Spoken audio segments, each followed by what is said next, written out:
Well, hi everybody. A little bit of a difference today, and it's just myself and a strange gentleman. Yes. So sitting next to me is, well, firstly, welcome to another Mansfield Today show. My name is Len from NAG Magazine, and bringing you all things technology and gaming, and yeah. We couldn't wait to showcase you or show you today's bit of tech, and that is with robotics and coding. And this is why we have Duncan sitting here in the studio. Duncan, hi. Thanks for coming through, man. Hello, Len. No, thanks for inviting me. It's really exciting to be here and to be able to talk about one of the subjects that I really love and enjoy, and hope I can get more people interested in it. Yeah, well, I'm sure that we're heading in that direction, right? Yeah, What's life without robotics and coding? Tell us a bit about you and where you come from. So my background's not really robotics related. I studied developmental sociology, a bit of child psychology, and then ended up doing my FAGASA level 1 and became a field guide. And now I work at a PBO called Care for Education. We are a Lego Foundation partner. We've been around for quite a few years, and we're making a huge impact in the country, teaching children and teachers how to use Lego in an educational way. I'm one of the top experts on EV3 robotics here in South Africa. Internationally, I am a head judge for the World Robot Olympiad, which is one of the biggest robotics competitions in the world. And it's one of the things I think we're going to chat about today. Yeah. Well, you know, through my years in gaming, and I've been involved in gaming since 1998, you know, telling people that gaming is a thing, and along with that is education.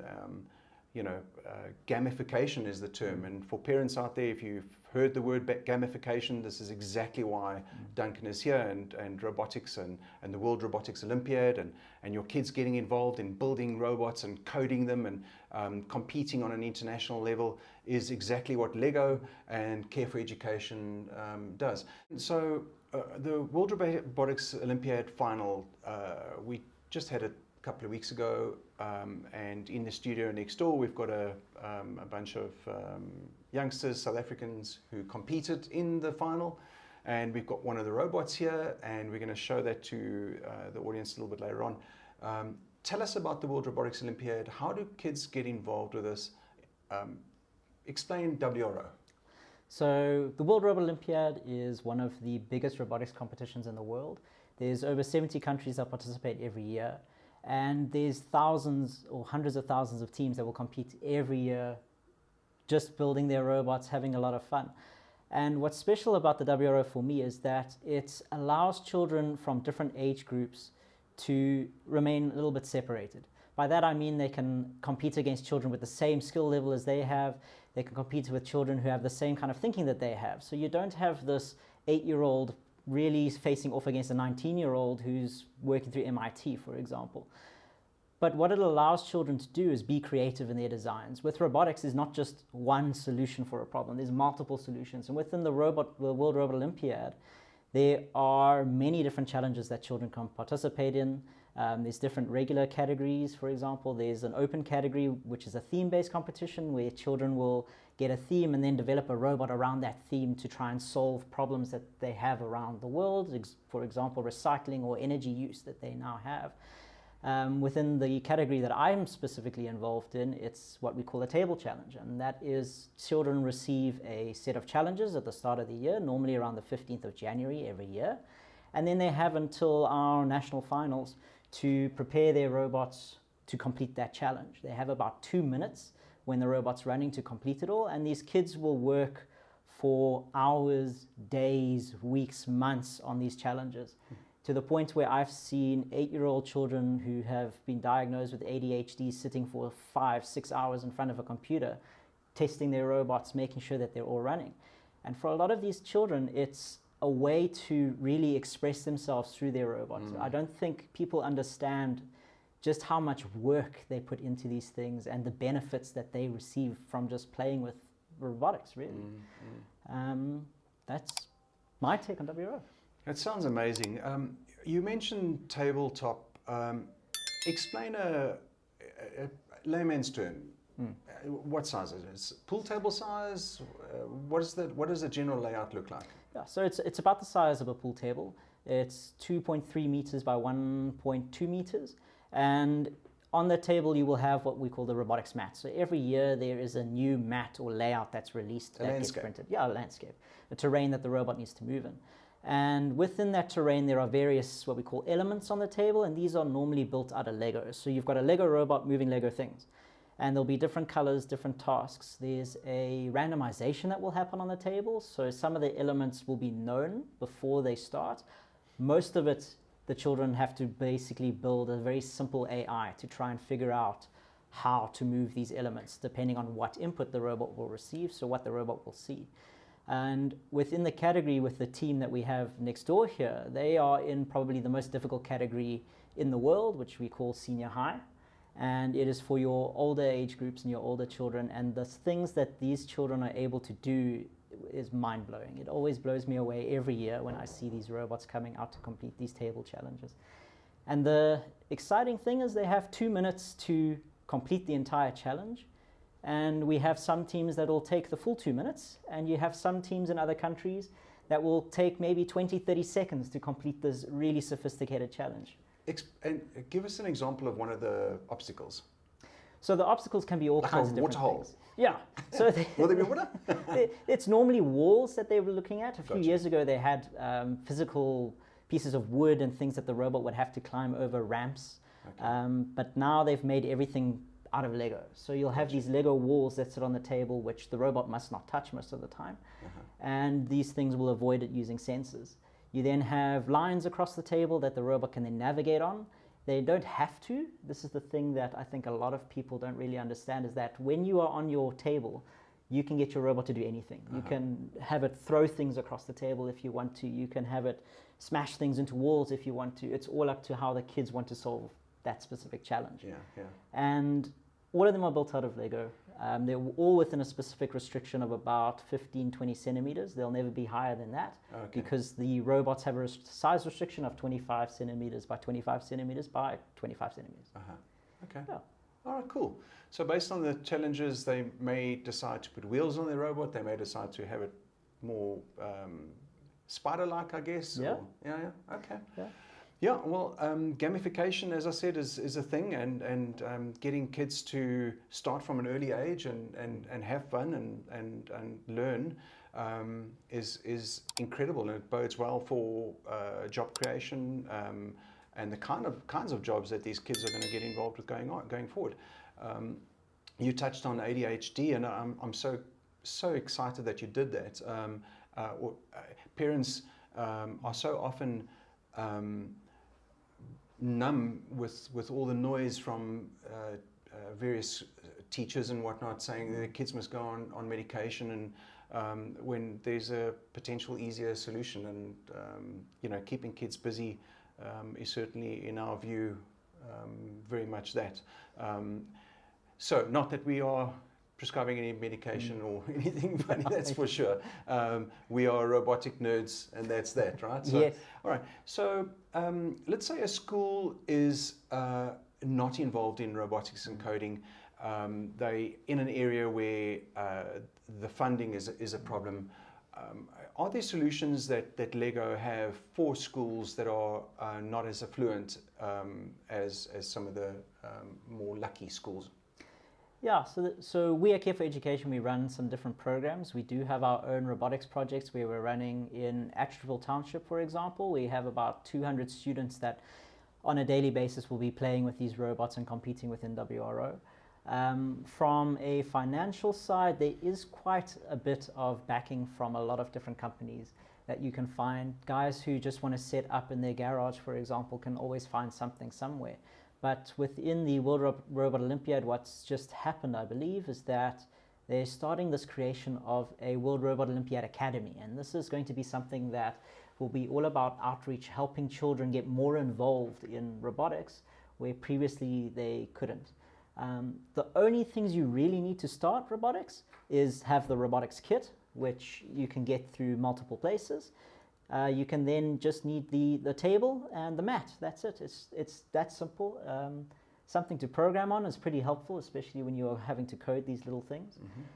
But there is some support. I know that we've got a few things running with different government institutions where they're looking at robotics. A lot of the schools are moving it into a extramural activity that will be happening, and it's all focused on, a lot of it's focused on WRO, or World Robot Olympiad in South Africa, but there are also other robotics outlets that will be will be used. What I'd very much like for our man behind the scenes, Jared, to in the links put down some information on how people can get hold of the Care for Education and get involved with robotics and coding, if that's okay with you. So if you could share that with us.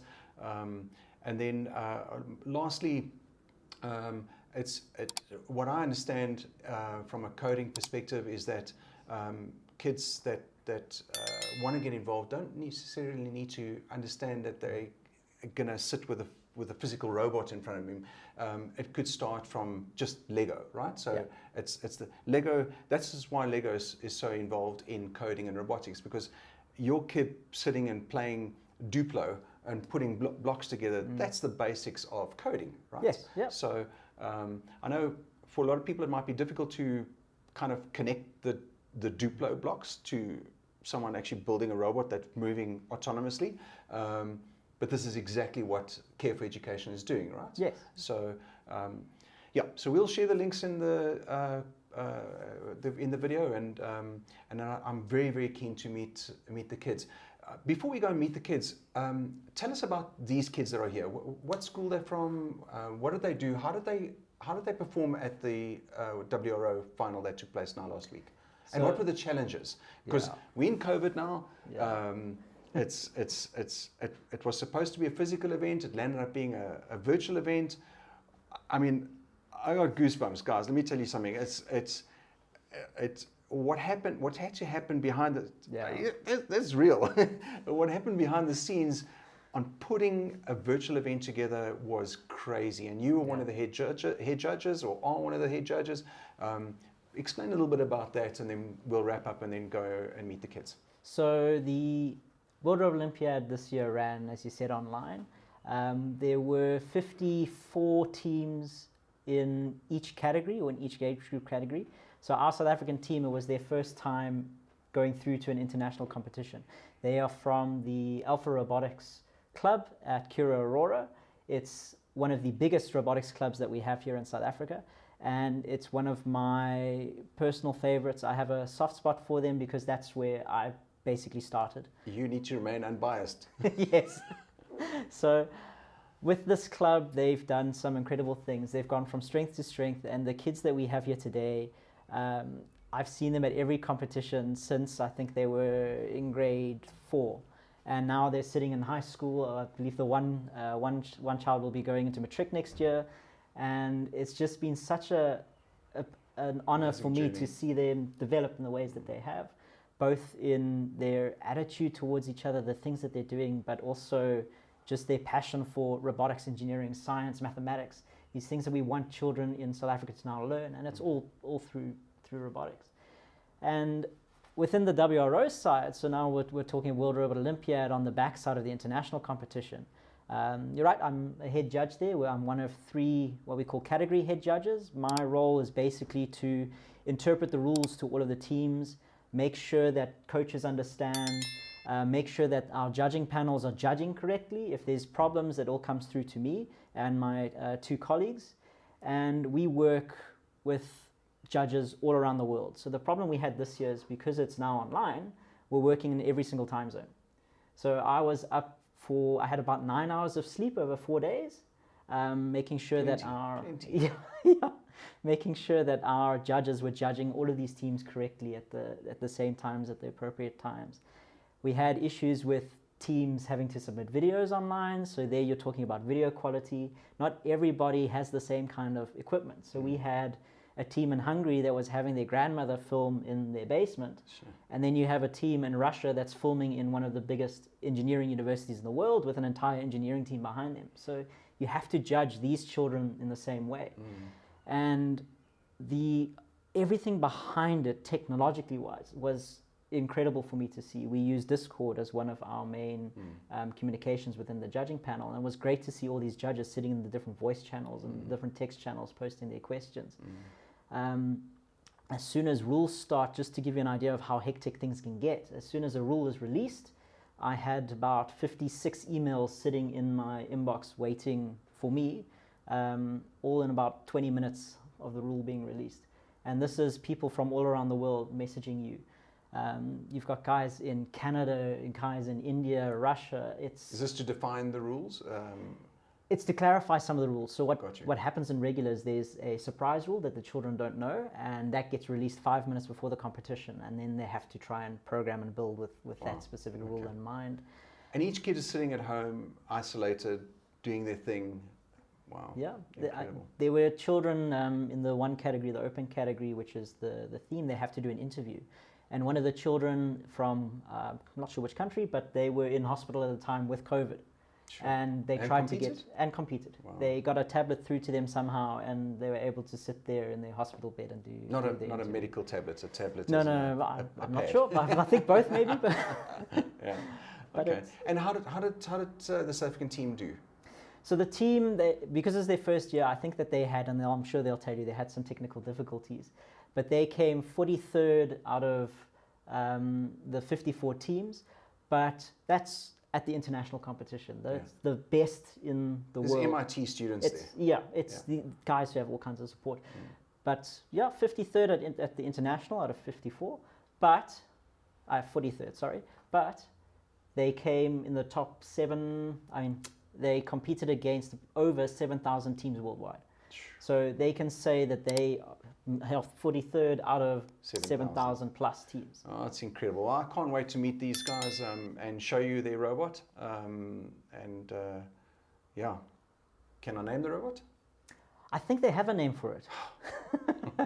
All right, guys, so that's it from me for now in the studio, in the main studio. We'll show you the kids. Duncan, from my side, I just want to say thanks very much. And I know you, like many of us, are looking forward to physical events opening up soon, so we can all spit on each other and have fun. Yeah. And I know that that's when people will really start flourishing, because it's in that communal environment that people are sharing ideas, and that is where a lot of the crunching takes place, and you need a physical event for that. So we're looking forward to seeing that, and obviously during the course of next year we're going to bring WRO and their events, their live events, going to different schools. Hopefully we'll bring that to you and actually bring you right into the action. Yeah, that sounds great. I can't wait for that. That's it for me. That'll be awesome. Cheers. Cheers, everybody. All right, so now it's meet the robot time. Shanley, Paige, and Richard, this is your robot. What's its name? Susie McSpaz. Okay. Tell us about your experience at the WRO. During the competition, it was a lot of fun. It was challenging at times, but we learned quite a lot. Oh, that's cool. That's cool. And do it again? Yes, it's about... How long have you been doing this for? Oh, most of the year. No. When did you start doing robotics and coding? 2 to 3 years ago. Oh, cool. Cool. All right. Tell us about yourself. I've been doing WRO for about... This is my 5th year doing it. Yeah. I've been doing it since grade 5. Yeah. I have never gone through the nationals, but this year was my lucky year that I got through. And I even got luckier to get through the internationals with a really good team. Oh, that's awesome, man. What's your robot able to do here? What can you show us? What it can you let it loose on this table? It's probably gonna run off. I know this is not quite the task at hand, but you know.